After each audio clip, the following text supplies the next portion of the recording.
Hello everyone, how are you today? I hope you're doing fine. She risked losing her job last year.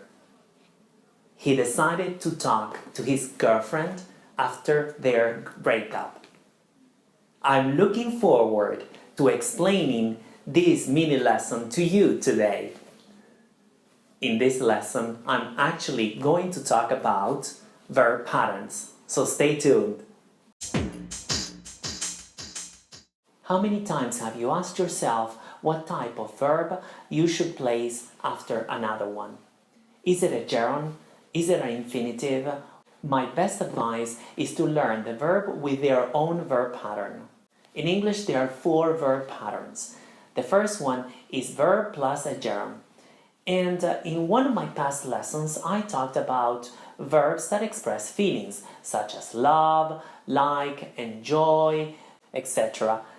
So I can say, I love watching movies, okay? Or he likes playing football, okay? And so on. My first introductory example was, she risked losing her job last year. Well, actually, risk doesn't express a feeling. We have other verbs that take the form in ing or a gerund.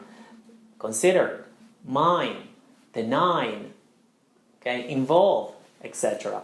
So an example could be, the company denied giving a raise to some employees. The second type of verb pattern is verb plus infinitive, or verb plus the particle to, and then the verb.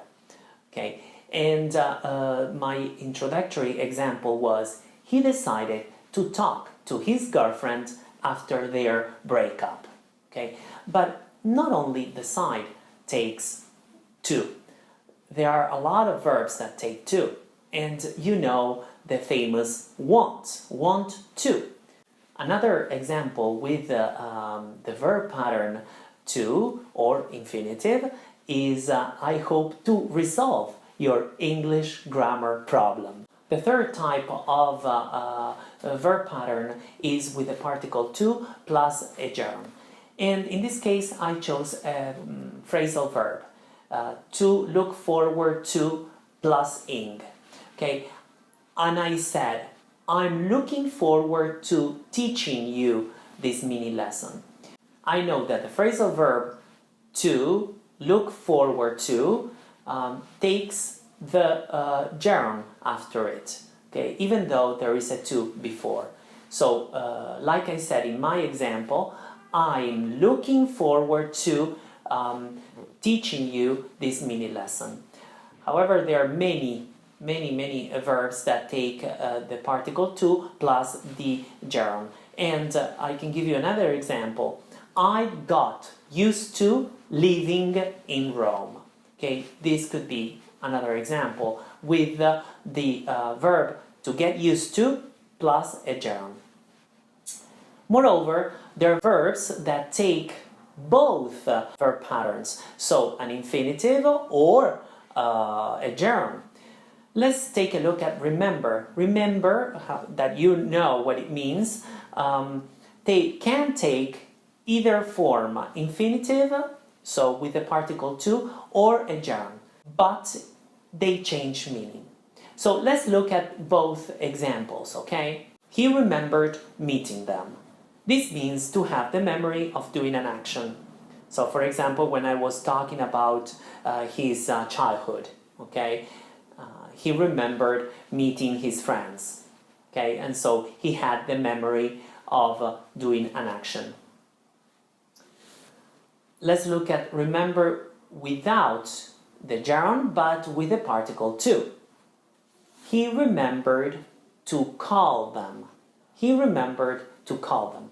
This means that he did the action that one should do. So, for example, there is a party and I told him, did you remember to call your friends? Or did you remember to invite your friends to the party? So is something that he should do.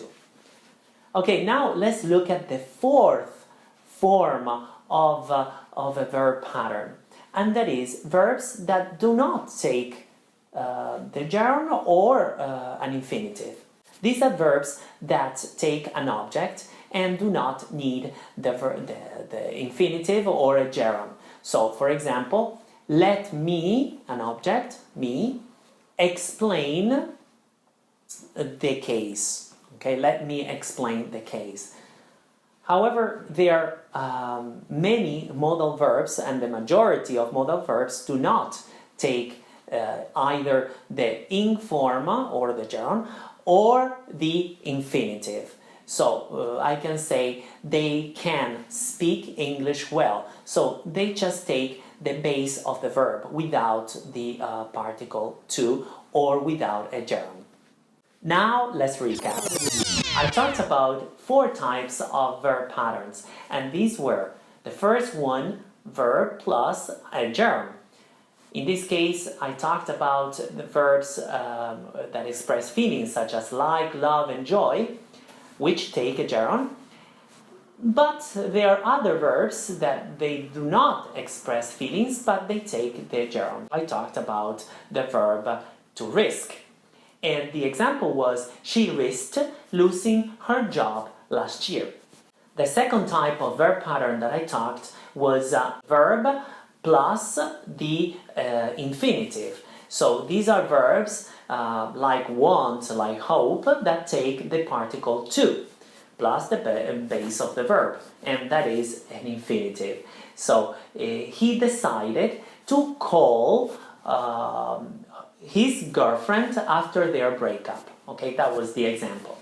The third type of verb pattern that I talked about was with the verb, obviously, plus the particle to, plus a gerund.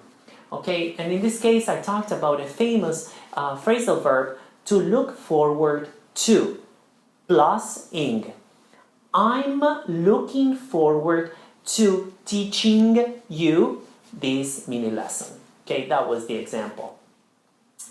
Then I obviously talked about remember, that can change meaning, and I will talk about these types of verbs in future lessons. So remember can change meaning according to the particle that follows after, or to, or without the particle but just a gerund.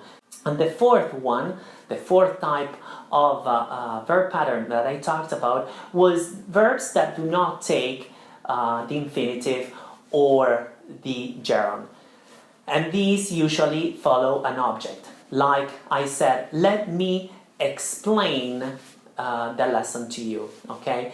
Or verb or modal verbs such as can, must, or should, would, that do not take to or a gerund.